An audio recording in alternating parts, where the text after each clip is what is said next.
বন্ধুরা, আজকের পর্বে এমন এক ঘটনা ঘটতে চলেছে যা দেখে সবাই অবাক হয়ে যাবেন। অনুভব কি সত্যিই বনলতাকে পুলিশের হাতে তুলে দিল, নাকি এর পিছনে রয়েছে আরও বড় কোনো পরিকল্পনা? চলুন বিস্তারিত জেনে নেওয়া যাক। অনুভব কি বনলতার সঙ্গে বিশ্বাসঘাতকতা করলো, নাকি সে বনলতাকে বাঁচানোর জন্যই এমন পদক্ষেপ নিল? আজকের ভিডিওতে আমরা এই বিষয়টি নিয়েই আলোচনা করব। হ্যালো বন্ধুরা, আপনাদের সবাইকে ফিল্মি গসিপ বাই স্বর্ণাতে স্বাগতম। আজও কোণে দেখা আলো সিরিয়ালের নতুন চমক নিয়ে চলে এসেছি। অনুভব ও বনলতার সম্পর্ক কি এবার ভেঙে যাবে, নাকি আসতে চলেছে বড় টুইস্ট? ভিডিওটি শেষ পর্যন্ত দেখতে থাকুন। আগের দিন সবার সামনে বনলতার সত্যি ফাঁস হওয়ার পর বনলতার বাবা ভীষণভাবে রেগে গেল এবং বনলতার গালে এক কড়া চড় বসিয়ে দিল।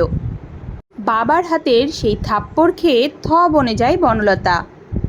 উল্টে বনলতা লাজুর ওপর চড়াও হয়। লাজুকে বলতে থাকে, তুই একদম ভালো মানুষ সাজতে আসবি না।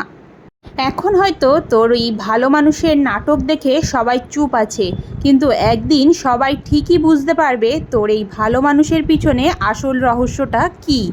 এই বিষাক্ত ও কটু কথা সহ্য করতে না পেরে লাজু এবার বলে বসলো, শোনো বনলতা দিদি, তোমার মুখে এই নোংরা কথা শোনার বিন্দুমাত্র ইচ্ছে আমার নেই। আর এটা ভুলে যেও না, আজ যে তুমি এখানে দাঁড়িয়ে আছো সেটা শুধুমাত্র এই লাজুর দয়ায়। ভুলে যেও না বনলতা দিদি, কিভাবে তুমি আমার কাছে এসে কান্নাকাটি করেছিলে এবং নিজের ভুল স্বীকার করেছিলে। এই জন্যই তো কোর্টে দাঁড়িয়ে আমি সবার সামনে বলেছিলাম যে আমি তোমাকে ক্ষমা করে দিয়েছি। ব্যাস, অনেক হয়েছে, আর কোনো রকম বাজে কথা আমি শুনতে চাই না।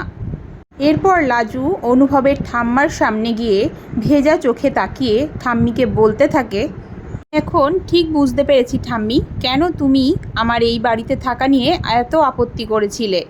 আর সত্যি বলতে এই বাড়িতে আসাটাই আমার চরম ভুল হয়েছিল। আমি আর এক মুহূর্ত এই বাড়িতে থাকতে চাই না। এই বাড়ির বড় বউ তো সত্যিই গর্ভবতী নয় যে তাকে সেবা যত্ন করার জন্য এই লাজুকে এখানেই পড়ে থাকতে হবে। এক্ষুনি আমি এই বাড়ি ছেড়ে চিরতরে চলে যাচ্ছি। এই বলে লাজু তার চোখের জল মুছতে মুছতে নিজের ঘরের দিকে চলে যায়। লাজুর এই ব্যবহারে ঠাম্মি সত্যি খুবই কষ্ট পায়। কিছুক্ষণ চুপচাপ থাকার পর অনুভব বলে ওঠে যে যাই বলুক না কেন, আমি কোনোভাবেই এই ধোঁকাবাজ বনলতার সঙ্গে এক মুহূর্তের জন্যও সংসার করব না। তারপর বনলতার দিকে তাকিয়ে গর্জে উঠে বলে, এখনও কেন দাঁড়িয়ে আছো এখানে? বেরিয়ে যাও এই মুহূর্তে আমার বাড়ি থেকে। এরপর বনলতা কিছুক্ষণ কান্নার অভিনয় করে বলে, শোনো, তোমরা কিন্তু আমাকে এইভাবে বের করে দিতে পারো না। তোমরা কি একবারও জানতে চাও যে আমি কেন এই কাজগুলো করেছি? সেই মুহূর্তেই বনলতার মা বলে ওঠে, সবাই একবার আমার মেয়েটার কথা ভাবুন। সে কোথায় যাবে এখন? কি করবে আমার মেয়েটা? আমি জানি আমার মেয়ে অন্যায় করেছে, ভুল করেছে, কিন্তু দয়া করে ওকে শেষবারের মতো একটা সুযোগ দিন। ও যাই করুক না কেন, ও কিন্তু অনুভবকে খুব ভালোবাসে। আর তখনই অনুভবের মা বলে ওঠে, কেন, আপনারা তো আছেন ওর সঙ্গে, তাছাড়া ওর কোনো সমস্যাই হবে না আপনাদের কাছে থাকলে। সেই মুহূর্তেই দেখা যায় লাজু হাতে দুটো বড় ব্যাগ নিয়ে ঘর থেকে বাইরে বেরিয়ে এসেছে। সেটা দেখে অনুভব আকুল হয়ে বলে ওঠে, এত রাতে তুমি কোথাও যাবে না? তখন বড়দা বলে ওঠে, চল লাজু, আমি তোকে গাড়ি করে ছেড়ে দিয়ে আসছি। কিন্তু লাজু বলে ওঠে, তোমরা যে আমার জন্য ভেবেছো এটাই আমার কাছে অনেক বড় পাওনা, আমি একাই চলে যেতে পারবো। এই বলে লাজু বাড়ি থেকে বেরিয়ে যায়। এরপর অনুভব আরও বেশি রেগে যায় এবং বনলতাকে বলতে থাকে, এই মুহূর্তেই আমার চোখের সামনেতে দূর হয়ে যাও তুমি। তোমাকে আমি আর এক মুহূর্ত সহ্যও করতে পারছি না। পরিস্থিতি খারাপ দেখে তাড়াতাড়ি বনলতা অনুভবের পা জড়িয়ে ধরে। বনলতার মা তখন অনুভবের কাঁধে হাত দিয়ে বলে, বাবা, আমাদের ক্ষমা করে দাও। কোন মুখে তোমার কাছে ক্ষমা চাইব সত্যিই জানা নেই। আমার মেয়েটা যা অপরাধ করেছে, এরপর আর কখনো ও মুখ তুলে তোমাদের দিকে তাকাতে পারবে কি না আমার জানা নেই। এরপর বনলতার মা বনলতাকে বলে, ওঠ, বাড়ি চল, আর কোনো কথা নেই। আর তখনই বনলতা হিংস্র চোখে অনুভবের দিকে তাকিয়ে বলে, তুমি আজকে আমাকে ঘাড় ধাক্কা দিয়ে বাড়ি থেকে বের করে দিচ্ছ তো অনুভব। একদিন আমাকে সসম্মানে তুমি এই ঘরে ফিরিয়ে নিতে বাধ্য হবে। আমি আবারও এই সংসারে রাজত্ব করার জন্য ফিরে আসব। অন্যদিকে লাজু কোনো রকম গিয়ে তার হোস্টেলে ওঠে এবং একা ঘরে বুক ফাটা কান্নায় ভেসে পড়ে। আর মনে মনে ভাবতে থাকে, কিভাবে ওই বনলতা দিদিকে আমি বিশ্বাস করেছিলাম যে বারবার আমার ক্ষতি করে গিয়েছে শুধুমাত্র। আর নিজে নিজে নিজেকেই বলতে থাকে, খুব বড় ভুল করেছিস লাজু তুই। তোর জন্যই আজকে অনুভবের পুরো পরিবারটা কষ্ট পাচ্ছে। এরপর সে নিজেই কেঁদে কেঁদে নিজের কাছে শপথ করে বলে, আজ থেকে আমি আর কাউকেই অন্ধের মতো বিশ্বাস করব না।